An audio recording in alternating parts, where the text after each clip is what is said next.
আসসালামু আলাইকুম। এইমাত্র পাওয়া খবর, নুসরাতের গায়ে আগুন দেওয়া সেই শম্পাকে নিয়ে চাঞ্চল্যকর তথ্য দিল পুলিশ। চলুন জেনে নেই বিস্তারিত নিউজ থেকে।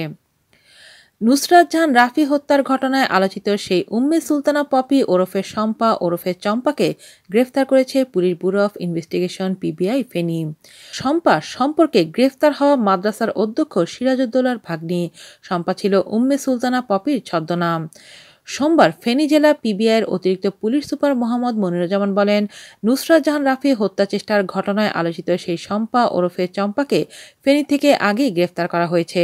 ওই ছাত্রীকে অগ্নিদগ্ধের সময় কেউ একজন শম্পা চল বলেছেন এমন শব্দ রাফি শুনিয়েছেন বলে চিকিৎসকদের কাছে তথ্য দিয়েছেন। সেই সূত্রে পুলিশ তাকে আটক করে। নুসরাতের মতো পপিও এবার সোনাগাজী ইসলামিয়া ফাজিল মাদ্রাসা থেকে আলিম পরীক্ষা দিচ্ছিলেন। ঘটনার দিন পপি নুসরাতের কাছে এসে খবর দেয় ছাদে তার বান্ধবী নিশাতকে মারধর করা হচ্ছে।